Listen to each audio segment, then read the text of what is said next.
Assalamualaikum warahmatullahi wabarakatuh.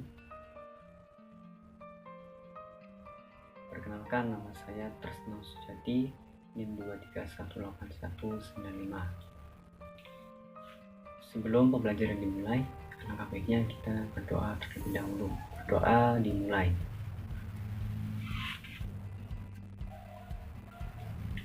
Selesai. Pada kesempatan hari ini, Pak akan menjelaskan materi tentang pengukuran panjang dan berat. Poin yang pertama yaitu memilih alat ukur panjang sesuai dengan benda yang diukur. Alat untuk mengukur panjang ada dua, yaitu meteran dan penggaris. Yang pertama ada meteran.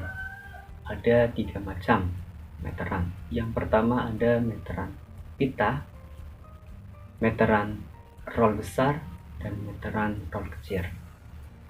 Dan yang pertama ada meteran pita. Meteran pita digunakan untuk mengukur panjang dan lebar pada suatu lembaran kain.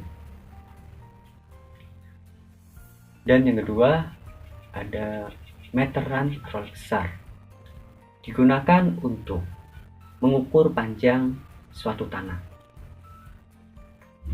Dan yang ketiga ada meteran roll kecil.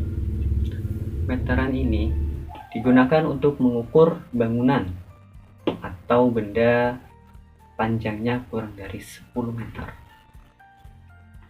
Dan yang B ada penggaris. Pasti kalian sudah punya penggaris di rumah dan memiliki fungsinya.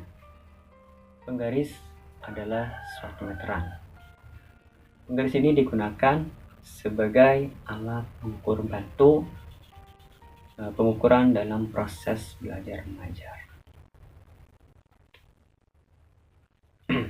Dan yang kedua ada materi satuan baku, panjang dan hubungan di antaranya.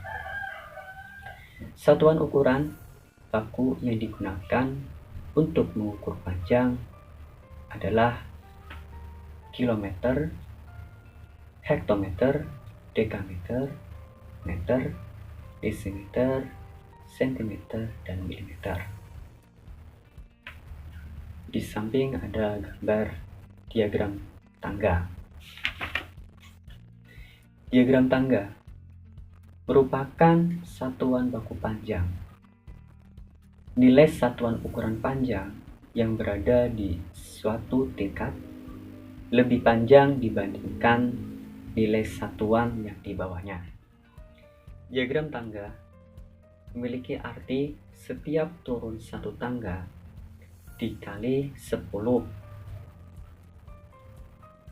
Sedangkan setiap naik dibagi 10. Contoh sebagai berikut. 1 km sama dengan 10 hektometer. 1 hektometer sama dengan 100 meter sama dengan 10 dekameter. 1 dekameter sama dengan 1000 cm sama dengan 100 desimeter sama dengan 10 meter. 1 meter sama dengan 100 cm sama dengan 10 desimeter. 1 desimeter sama dengan 10 cm. Kerjakan evaluasi sebagai berikut. Dan selanjutnya yaitu ada pembulatan dan menaksir hasil pengukuran panjang kesatuan terdekat. Nah, kamu masih ingat materi tentang pembulatan pada bilangan? Coba ingat kembali materi tersebut agar kamu mudah memahami pembulatan hasil pengukuran sebagai berikut. Yang pertama adalah pembulatan hasil pengukuran panjang. Jika kita mengukur panjang benda dan ternyata panjangnya tidak tepat pada angka cm, maka panjang benda tersebut dapat kita bulatkan ke satuan terdekat. Perhatikan gambar berikut. Gambar penggaris dan pensil. Panjang pensil di atas diukur dengan penggaris. Ternyata panjang pensil sama dengan 10,2 cm. Jika panjang pensil dibulatkan ke satuan terdekat, maka panjang pensil sama dengan 10 cm. Perhatikan lagi gambar berikut. Ada gambar penggaris dan penghapus. Panjang penghapus jika diukur dengan penggaris, hasilnya sama dengan 1,9 cm. Jika dibulatkan terdekat, panjang penghapus sama dengan 2 cm. Bisa dipahami? Semoga bisa dipahami. Poin selanjutnya yaitu mengingat satuan baku berat. Memilih alat ukur berat sesuai dengan benda yang diukur. Perhatikan gambar sebagai berikut. Di situ ada macam-macam neraca. Neraca pada umumnya digunakan untuk menimbang berat suatu benda. Penggunaan neraca disesuaikan dengan menurut besar dan kecilnya benda yang ditimbang.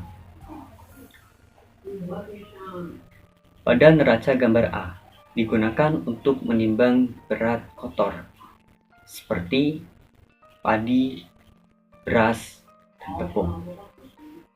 Dan neraca gambar B mempunyai kegunaan yang sama dengan neraca yang A.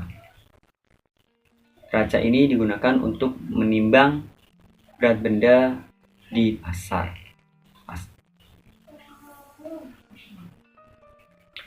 Neraca seperti gambar C digunakan untuk menimbang berat badan bayi. Alat ini sering dijumpai di rumah sakit dan puskesmas. Neraca seperti gambar D digunakan untuk menimbang berat badan. Neraca gambar E digunakan untuk menimbang berat suatu benda antara 1 kilo dan 5 kilo. Seperti bumbu dapur dan minyak kelapa. Biasanya alat ini digunakan di perdagangan. Dan neraca yang gambar F digunakan untuk menimbang suatu perhiasan, dan alat ini biasanya dijumpai di toko-toko perhiasan. Sekian pembelajaran pada hari ini. Semoga apa yang kita dapat bermanfaat. Kurangnya mohon maaf. Assalamualaikum warahmatullahi wabarakatuh.